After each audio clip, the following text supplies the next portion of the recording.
মাত্র ৫০০ টাকা খরচ করে ২ জন মিলে সুন্দর একটা জায়গার পাশাপাশি অসাধারণ একটা খাবার খেলাম, অসাধারণ একটা বিকেল কাটালাম। মনে হলো যেন কোনো গ্রামে চলে আসছি। ফেসবুক স্ক্রল করে এক আপুর ভিডিও দেখে এখানে আসা, খুব একটা হাই এক্সপেকটেশন ছিল না। রেস্টুরেন্টটা হচ্ছে কাকতাড়ুয়া, খুব সুন্দর ধাবাই স্টাইলের আদলে বানানো, যেমন মনে হবে ঢাকার থেকে বেশ খানিক দূরে কোনো গ্রামে চলে আসছি। এখানে কয়েক ধরনের চায়ের পাশাপাশি স্পেশাল আইটেম হিসেবে আছে গরুর ঝুরা মাংস, চিকেন তাওয়া, সাথে লুচি, তারপর আছে চিকেন মোমো। এই পর্যন্ত যত ভিডিও দেখে ফুড টেস্ট করতে গিয়েছি মোস্ট অফ দ্য টাইম ধরা খেয়েছি, বাট এইখানে এসে মনে হয়েছে আপু একজন বেস্ট রিভিউয়ার। ওনার নামটা আমার জানা নেই, বাট ওনার ফেসবুক পেজের নাম হচ্ছে হিডেন ফুড। যাই হোক, পরিবেশটা খুব সুন্দর, দুই পাশে নদী, খাল আছে। আমার মনে হয়েছে এই জায়গাটা বর্ষাকালে আরও সুন্দর লাগবে। আর এই জায়গাটা মিনি কক্সবাজার নামে পরিচিত। প্রথম দিকে রেস্টুরেন্টটা খালি ছিল, ওনাদের রান্নাও কমপ্লিট, বাট বিকালের যখন শেষ সময় তখন ধীরে ধীরে কাস্টমার বাড়তে লাগলো, ওনারা খাবার আবার বানানো শুরু করলো। তো আমি অর্ডার করে ফেললাম গরুর ঝুরা মাংস, চিকেন তাওয়া আর লুচি। যেহেতু লাঞ্চ করে গিয়েছিলাম তাই মোমোটা নেওয়া হয়নি, বাট নেক্সট টাইম ওদের মোমোটা টেস্ট করব। ওদের যে গরুর ঝুরা মাংসটা, এটাতে ড্রাই গোলাপের পাপড়ি ইউজ করা হয় জাস্ট ফর অ্যারোমেটিক ফ্লেভার। আমি ওটা শর্ট নিতে পারিনি যেহেতু অলরেডি কুক হয়ে গিয়েছিল। ঠিক ১৫ মিনিট পর খাবার চলে আসলো। আমি ভাবতেছিলাম ভালো হবে নাকি, কিন্তু ফার্স্ট বাইটটা মুখে দেওয়ার পর আমার ধারণা টোটালি চেঞ্জ। যেমন কোরবানিতে আমরা গরুর ঝুরা মাংস খাই, ওইটার প্রায় কাছাকাছি, খুব একটা ঝাল নেই, হালকা একটু মিষ্টি ফ্লেভার, আর এত মজার, মানে আমার ক্ষুধা ছিল না, যেহেতু বাসা থেকে লাঞ্চ করেছি, বেশ একটা সময় হয়নি।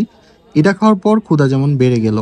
এইবার আসি চিকেন তাওয়াটা নিয়ে। গরুর ঝোড়াটা যেমন ওইটার টেস্ট অনুযায়ী ঠিক আছে, চিকেন তাওয়াটাও জাস্ট একটু সিমিলার, তবে এটাও বেশ মজার। আমার মতে আরেকটু স্পাইসি হলে জমে যেত। আদারওয়াইজ কোনোটার থেকে কোনোটা কম না। যারা স্পাইসি খাবার কম পছন্দ করো তাদের জন্য ১০০তে ১০০। অর্ডার করার সময় লুচি নিয়েছিলাম ৪টা, বাট এতই মজার যে পরবর্তীতে লুচি নিয়েছি আরও ৪টা। গরুর ঝুরা মাংসটার প্রাইস ছিল ১৫০ টাকা, আর চিকেন তাওয়াটার প্রাইস ছিল ১১০ টাকা, আর লুচি পার পিস ছিল ১০ টাকা করে। খাওয়াটা বেশ আস্তে আস্তে এনজয় করে খেলাম। আর ওই দিন ওয়েদারটা ছিল অসম্ভব রকমের সুন্দর, মেঘলা মেঘলা ওয়েদার। খেয়েছিও বেশ ভালো এনজয় করে। খাওয়া শেষে ওদের দুধ চা নিলাম, বাকরখানি নিলাম, যদিও আমি চা খাই না, তারপর একটু খেয়ে দেখলাম বেশ ভালোই ছিল। তবে এইখানে দেখলাম বেশিরভাগ কাস্টমার মালাই চা অর্ডার করতেছে, যেটার প্রাইস ৬০ টাকা। চায়ের মধ্যে মালাই চাটা ওদের স্পেশাল। আমি গিয়েছিলাম শুক্রবার, ওইখানে অনেক বড় মেলা বসে। কোনোটাতেই কোনো এন্ট্রি ফি লাগে না, জাস্ট রাইডগুলোর জন্য টিকিট নিতে হয়। এই ছাড়া বোট রাইড নেওয়া যাবে, কায়াকিং করা যাবে। ১ ঘন্টা ৩০০ টাকা, আধা ঘন্টা ১৫০ টাকা। মেলাতে প্রচুর খাবারের স্টল বা স্ট্রিট ফুড আছে, তার মধ্যে দুইটা প্লেস আমার কাছে খুব বেশি ভালো লাগছে, যেমন ফার্স্ট কাকতাড়ুয়া অ্যান্ড সেকেন্ড হচ্ছে এই মামার মিষ্টির দোকান। আমি যদিও মিষ্টি খুব বেশি খেতে পছন্দ করি না, কিন্তু আমার এক ছোট ভাই বললো টেস্ট করে দেখি, তো আমি নিয়েছিলাম মালাই চপ। ট্রাস্ট মি, মনে হলো খেয়ে আমি টোটালি ফ্যান হয়ে গেলাম। খুব হালকা মিষ্টি, ফ্রেশ দুধ দিয়ে তৈরি করা, খেয়ে বোঝা গেল প্রাইসও খুব কম, আর গরম গরম খেতে বেশ ভালোই লাগলো।